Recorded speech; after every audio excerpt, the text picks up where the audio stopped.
Une mère et ses deux fils entrent comme domestiques chez un riche pour payer l'opération du mari. Mais une photo tombée à terre fige le richissime patriarche. Car l'homme sur la photo n'est autre que son petit-fils aîné qu'il cherche depuis 6 ans, Jineng.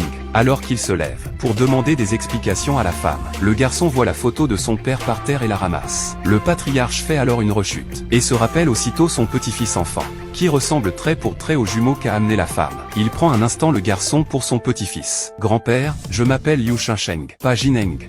Le patriarche reprend ses esprits et se dit que son petit-fils a disparu depuis 6 ans. Comment serait-il encore un enfant? Mais le garçon ressemble trop à son petit-fils enfant. Il demande alors vite à la femme comment s'appelle le père. Liu Daqian. Je l'ai connu au village. En entendant Liu Daqian, le patriarche comprend qu'il s'est trompé. Il est gravement malade. Je suis venu travailler en ville pour lui payer l'opération. Mais le patriarche ignore que Liu Daqian, le mari gravement malade de la femme, n'est autre que son propre petit-fils qu'il cherche depuis 6 ans. Il y a 6 ans, l'homme a été piégé par des ennemis. Il a fui jusqu'à un village et a été sauvé par la femme, sous ses soins attentifs. Ils se sont peu à peu rapprochés. Il comptait révéler son identité après la naissance du bébé. Mais un accident de voiture l'a plongé dans le coma. La femme a veillé sur son mari pendant 6 ans, au point que les enfants sont déjà à l'école primaire. À présent, il ne manque plus qu'une dernière opération pour le réveiller. Pour réunir les frais, elle doit partir en ville travailler avec ses 2 enfants. Pendant ce temps, chez le richissime patriarche, le patriarche cherche son petit-fils depuis 6 ans, sans la moindre piste. Il rabroue même son fils. Si tu ne retrouves pas mon petit-fils, n'espère pas obtenir la succession. Pour accélérer les recherches, le patriarche distribue lui-même des avis de recherche dans la rue. Épuisé par la chaleur, il s'évanouit sur le trottoir. Cette scène est vue par la mère et ses 2 fils qui viennent d'entrer en ville. La femme se précipite pour l'aider. Mademoiselle, on n'aide pas ce genre de personnes âgées. S'il t'accuse,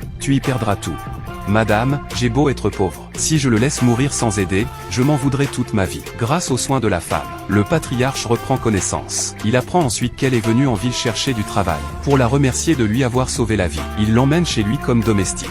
Il lui offre un salaire élevé, et ordonne à Zanma de cuisiner séparément pour les 2 enfants, qu'ils deviennent bien dodus.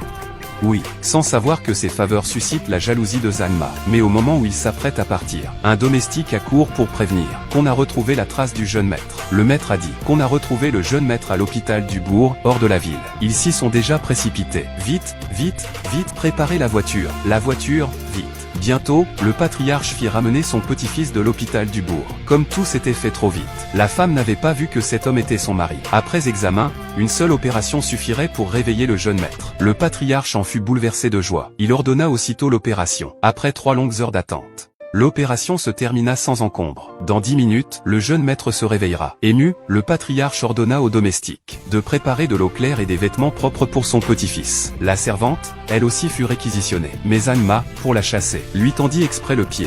La femme s'écrasa lourdement au sol. Suaning, qu'est-ce que tu fais? Le jeune maître vient d'être opéré. Il est à bout de force. Tu pourras en répondre si tu le déranges?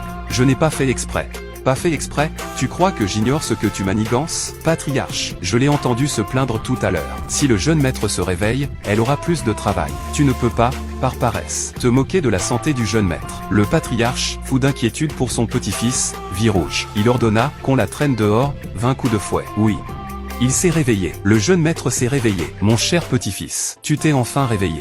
Suaning, le patriarche a donné l'ordre. Voyons qui pourra encore te protéger. Je n'ai vraiment pas fait exprès. À l'instant critique, l'homme se réveilla soudain, mais trop faible. À peine remis, il s'évanouit de nouveau. De l'autre côté, la femme, elle subit le pire. Sous les coups cruels de Zanma, elle fut couverte de blessures. Mais pour payer l'opération de son mari, elle décida d'endurer tout cela, seule. Le lendemain, l'homme se réveilla enfin, impatient.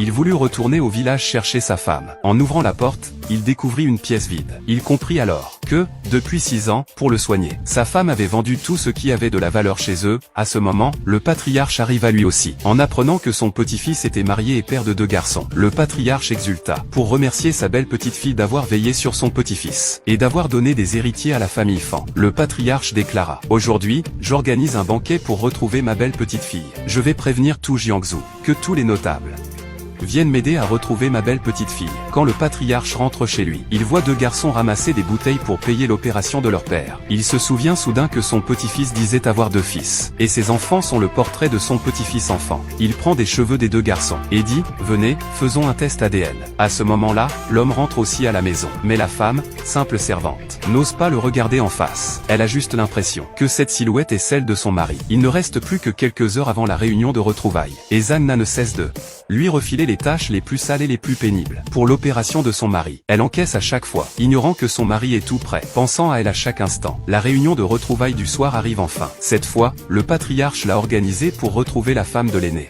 invitant spécialement tout le gratin de la ville. Moment crucial, pas le droit à la moindre erreur. Tenez-vous prêts tous. C'est compris? On a compris, au travail.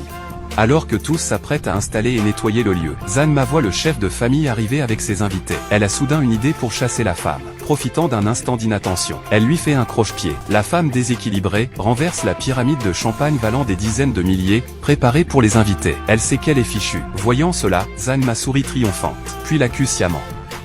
Suwaning, qu'est-ce que tu fais? Comment as-tu pu renverser la pyramide de champagne de la jeune maîtresse? Pendant ce temps, les résultats ADN du patriarche tombent aussi, en voyant une paternité probable à 99%. Il est si heureux qu'il en a presque les larmes aux yeux, car cela prouve que ces deux garçons sont bien ses arrière-petits-fils. Arrière-grand-père, vous emmène voir la femme de mon petit-fils. Sans savoir que la femme de son petit-fils, calomniée par la domestique, a renversé le champagne, et se fait rudement sermonner par son cher fils. Si le patriarche ne vous avait pas fait entrer, quel droit aviez-vous d'entrer chez la famille Fan? Et maintenant, tu as délibérément gâché le toast de bienvenue de ma belle-fille. Quelle perfidie! Qu'on applique la loi de la maison. Mais le chef de famille ignore qu'il va bientôt le regretter à en mourir. Car la femme qu'on frappe est justement sa chère belle-fille tant attendue. À quoi penses-tu? À ton mari paysan qui viendrait te sauver. Ou tu rêves encore de devenir jeune maîtresse? Je vais te balafrer le visage. On verra qui voudra encore de toi. Sur ces mots, il saisit une bouteille, prêt à l'écraser violemment sur sa tête. Au moment critique. Arrêtez. Quand tous regardent vers la porte, il voit le patriarche arriver avec ses deux arrière-petits-fils qu'il vient de reconnaître, venu soutenir la malheureuse femme de son petit-fils. Je veux voir qui osera toucher à la femme de mon petit-fils.